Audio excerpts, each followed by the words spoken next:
আমাদের দেশি ঘুঘুটাকে আমি এই খামার থেকে বাইরে নিয়ে যাব, কেননা আমাদের অস্ট্রেলিয়ান ঘুঘু দুইটা দেখলাম এটাকে ঠোকাচ্ছে এবং ঠোকরায় মাথার অবস্থা কি করছে দেখো।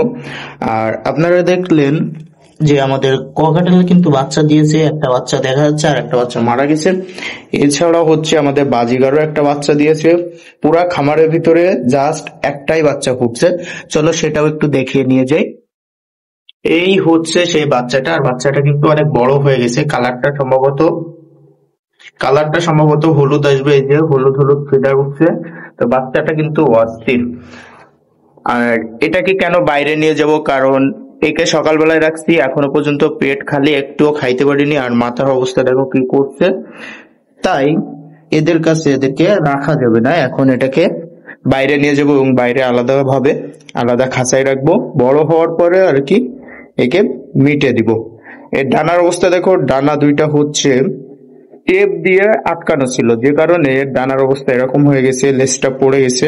তাকে আলাদাভাবে রাখবো, যখন বড় হবে, এর বয়স যখন বেশি হবে, যখন বিট করতে পারবে, তখন আর কি ওদের সাথে দিব। এখন তো ছোট বাচ্চা, মাত্র 3.5 মাস বয়স।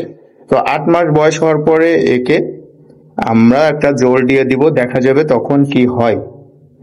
তো যদি ভিডিওটা ভালো লাগে অবশ্যই লাইক কমেন্ট শেয়ার করবে। এটাই হচ্ছে আমাদের দেশি ঘুঘুর নতুন খাঁচা। তো এই খাঁচার ভিতরে কিন্তু আমাদের দেশি ঘুঘু আজ থেকে থাকবে। যখন এর 8 মাস বয়স হয়ে যাবে, তখন আমরা ব্রিড করার জন্য এই অস্ট্রেলিয়ান ঘুঘুর খাঁচায় দিব। ও মা, দেখো এখানে আবার পরকীয়া করতে ঢুকে পড়ছে আরেকটা। ওটাকে এখন বের করতে হবে।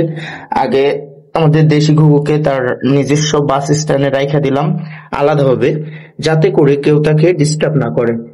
আর এর কথা কি বলবো ভাই, এই পাখিটা সুযোগ পাইলেই এর মধ্যে ঢুকে যায়, কেন তা জানি না। আর আমার এই অস্ট্রেলিয়ান ঘুঘু দুইটার মাথার চুল তুলে দেয়।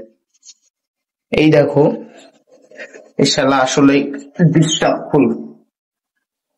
এরই কতবার মাইট দিলাম, একদিন ধরে আছাড়ও মারছি, তারপরেও ও বারবার এখানে ফিরে আসবে এবং এদের মাথার চুলগুলা উঠাই দিবে। দেখো অবস্থা, এদের মাথার চুলগুলা পিছন থেকে উঠাই দিছে ও ঠুকাই ঠুকাই। খুবই বাজে একটা পাখি, সুযোগ পাইলেই ঢুকে যায় অস্ট্রেলিয়ান ঘুঘুর খাঁচার ভিতরে আর এইগুলা করে। তো এই যে আমাদের নতুন সদস্য, তুমি থাকো, আমরা যাই, দেখা হবে আবার কাল সকালবেলায়। তো যদি ভিডিওটা ভালো লাগে সবাই লাইক কমেন্ট শেয়ার করবেন এবং চ্যানেলটা সাবস্ক্রাইব করবেন। আল্লাহ হাফেজ।